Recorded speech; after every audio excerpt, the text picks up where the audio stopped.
இந்த செய்தியை நீங்க நேற்றையிலிருந்து பார்த்திருப்பீங்க. இன்றைய நாளிலையும் முழுவதுமாக எல்லா சமூக வலைத்தளங்களையும் செய்தித்தளங்களையும் நிரப்பிய பிரதானமான செய்தி இந்த செய்தி. அதாவது நேற்று மாலை வேளையில இந்த அனர்த்தம் இடம்பெற்றிருந்தது. மகியங்கன போலீஸ் பிரிவுக்குட்பட்ட 17வது தூண் பகுதியில் தான் இந்த சம்பவம் இடம்பெற்றிருக்கிறது. அதாவது வியன கால்வாயில இந்த பரிதாபமான சம்பவம் இடம்பெற்றிருக்கு. அதாவது ஒரு 2 பேர், அதாவது திருமணம் முடிக்க போற 2 பேர் என்ன செஞ்சிருக்காங்கன்னா, இந்த கால்வாய் ஓரமாக நடந்து வந்திருக்காங்க. நடந்து வரும்போது காதலன் இந்த கால்வாயினுடைய, அதாவது இப்போ நடக்கும்போது அந்த சரிவான ஒரு பகுதி அது சறுக்கி அதில் விழுந்திருக்காரு.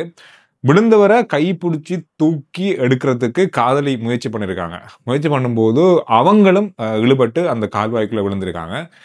இந்த சம்பவத்தை கண்ட பக்கத்தில் இருந்த பயிற்சி போலீஸ் உத்தியோகத்தரும் அவருடைய மனைவியும் நீரில் பாய்ந்து அந்த காதலனை, அவர் அந்த தம்பியை காப்பாத்திருக்காங்க.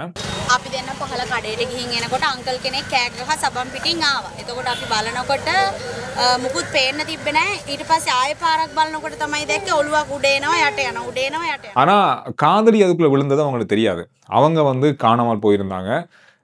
இன்று மாலை வேளையில அவங்களுடைய உடல் கண்டுபிடிக்கப்பட்டிருக்கு. அவங்களுக்கு வயது 26. ரஜரட்ட பல்கலைக்கழகத்துல கல்வி கற்கின்ற ஒரு பல்கலைக்கழக மாணவி. இவங்க அனுராதபுரத்தை சேர்ந்தவங்க அப்படின்னு சொல்லப்படுது. இந்த விஷயம் பரவலா பெரிய அளவா பேசப்பட்ட ஒரு விஷயமாக மாறி இருந்தது. இன்றைய நாள் முழுவதும் அதிகமாக பகிரப்பட்ட ஒரு செய்தியாகவும் இருந்தது. அதாவது இந்த விஷயம் அப்படின்றது அந்த பிரதேசத்தால தெரியாதவங்க அல்லது அந்த அந்த கால்வாய் பற்றி தெரியாதவர்களுக்கு இது மிக ஆபத்தானது அப்படின்றது சொல்லப்பட்ட ஒரு விஷயம் தான். ஆனாலும் அவங்க தண்ணி குறைவா இருக்கு அப்படின்னு நினைச்சிட்டு அவங்க அதாவது நடந்திருக்காங்க அப்படின்னு மாதிரி தான் விசாரணைகள்ல தெரிய வருது. குறிப்பா அந்த பகுதி இப்படி பள்ளமான பகுதி, கொஞ்சம் கால்பட்டாலும் சரிக்கு உள்ள போகக்கூடியது, அங்க ஆழமானது, தண்ணி ஓடிக்கொண்டே இருக்கக்கூடிய ஒரு கால்வாய் இது ஒரு ஆபத்தான ஒரு விஷயம். தெரியாதவங்க அல்ல நீச்சல் தெரியாதவங்க இதுல விழுந்தா இது வெளியே வாரது அப்படின்றது அவ்வளவு இலகுவானது இல்லை அப்படின்றதையும் பார்க்கக்கூடியதாக இருந்தது. யாராவது இந்த மாதிரியான விஷயங்களை செய்யும் போது, தெரியாத இடங்களுக்கு போகும்போது, தண்ணிக்குள்ள இறங்குறது, கால் வைப்போம் அப்படின்னு பார்க்கறது, சரிவான இடங்கள் நடக்கிறத தவிர்த்து கொள்ளுங்க அப்படின்ற மாதிரி சொல்லப்பட்டிருக்கு. உண்மையிலே இது ஒரு பொதுவான விஷயம் தான். இதுல எப்படி அந்த கால்வாயில சரிக்கினா உள்ள வெளியில அப்படி விழும் அப்படின்றத ஒருத்தர் செய்து கூட காட்டியிருந்தாரு.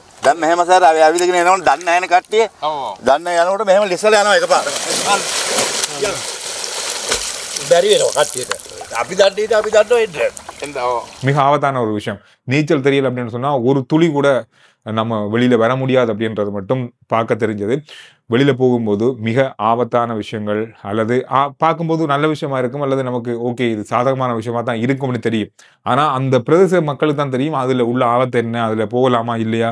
இந்த கடல்ல குளிக்க போறவங்க கூட குளிக்கக்கூடிய பாதுகாப்பான இடங்கள்ல மாத்திரதான் நம்ம குளிக்கணும். ஒரு புது இடத்தை கண்டுட்டோம், இந்த இடத்துல நல்ல தண்ணி இருக்கு, இந்த இடத்துல ஒரு குளம் இருக்கு, ஆறு இருக்கு அப்படின்றதுல நீங்க போய் அந்த இடத்துல சொல்லுவாங்க ஆழம் தெரியாம காலை விடுக்கலாம்னு சொல்லுவாங்க தான். இது ஒரு மிக முக்கியமான ஒரு பழமொழி தான். இந்த விஷயங்கள் இந்த பழமொழியோடு பொருந்தக்கூடியது. மிக அவதானமா இருங்க.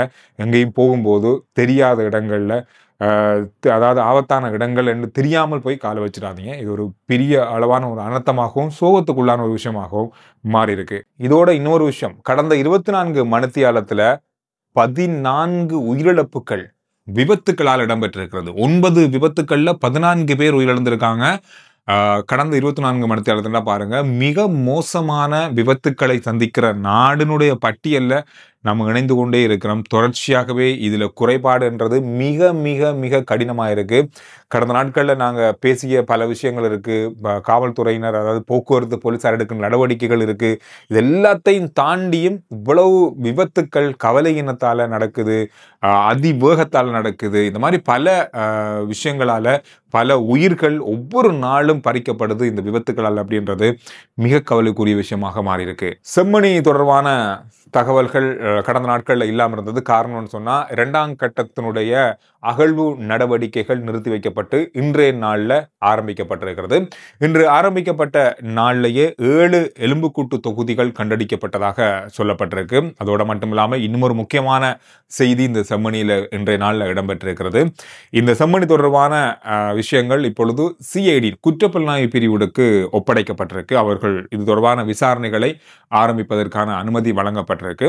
எனவே இதுவரைக்கும் நீதிமன்றத்தோட அனுமதியோடு இது அகழ்ந்தப்பட்டிருந்தது. இது தொடர்பான விசாரணைகள் வந்து தொடர்ச்சியாக நடைபெறும் சொல்லப்பட்டிருந்தது. அந்த அடிப்படையில் சிஐடியினருக்கு இந்த தகவல்கள் எல்லாம் வழங்கப்பட்டிருக்கு. இன்று முதல் அது தொடர்பான விசாரணைகள் ஆரம்பிக்கப்படும் சொல்லப்பட்டிருக்கு. ஏற்கனவே 65 பேருடைய எலும்புக்கூடுகள் கண்டெடுக்கப்பட்டிருந்தது. இன்றைய நாளுடைய 2ஆம் கட்டத்தினுடைய முதல் நாளிலேயே 7 எலும்புக்கூட்டு தொகுதிகள் கண்டெடுக்கப்பட்டதாக உறுதிப்படுத்தப்பட்டிருக்கு.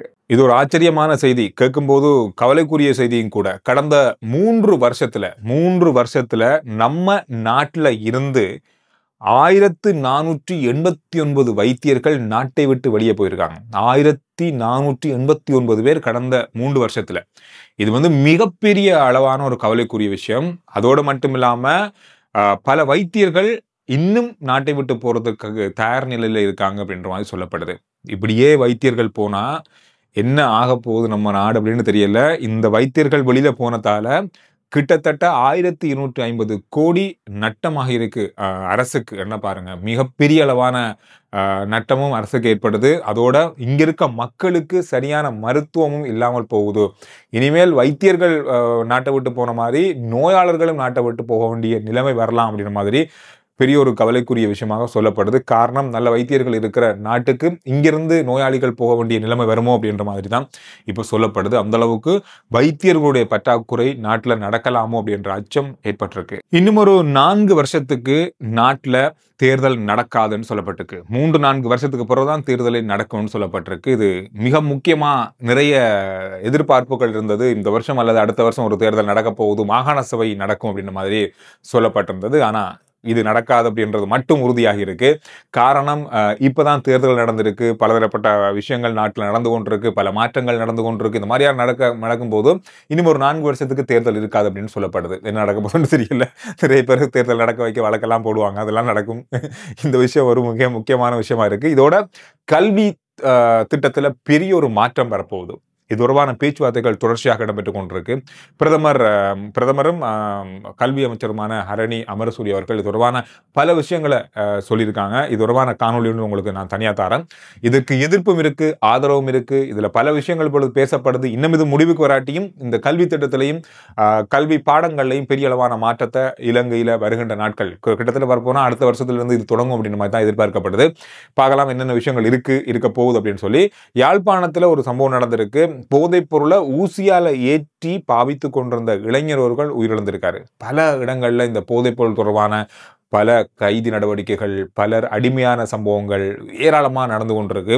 இளைஞர்கள் இதுக்கு அடிமையாக இருக்காங்க. இதை கட்டுப்படுத்துறது அப்படின்றது அவ்வளவு இலகுவான விஷயம் இல்லை அப்படின்ற பல பாரதூரமான விஷயங்கள் சமூகத்தில் இடம்பெற்றுக் கொண்டிருப்பதையும் அவதானிக்கக்கூடியதாக இருக்கு. இந்த விஷயங்கள் தான் இந்த நாளில் பார்க்கப்பட்ட மிக மிக முக்கியமான செய்திகளாக இருக்கு. RJ Chandru report YouTube channel, Facebook page, WhatsApp channel இது எல்லாத்தையும் ஃபாலோ பண்ணுங்க. நான் உங்களை அடுத்த வீடியோவில் சந்திக்கிறேன். இதில் ஒரு முக்கியமான விஷயம் ஒன்று கேட்கணும். நாங்கள் இந்த சேனலில் விளையாட்டு தொடர்பான செய்திகள், காணொலிகளை பதிவேற்றலாம் என்று சொல்லி ஒரு ஐடியா இருக்குது. போன இந்த வீடியோக்கு முதல் வீடியோ நீங்கள் பார்த்துருப்பீங்க. இன்றைக்கு மாலையில், அதாவது மதியம் 2 மணிக்கு அப்லோட் பண்ணியிருந்தோம். இது இந்த சேனலில் தான் வேணுமா, இல்லை இதுக்கு புதுசாக ஒரு சேனல் வேணுமா, இல்லை இதிலே போட்டால் நீங்கள் பார்ப்பீங்களா அப்படின்றதையும் கருத்துக்களில் சொல்லுங்கள். அடுத்த வீடியோவில் நான் உங்களை சந்திக்கிறேன்.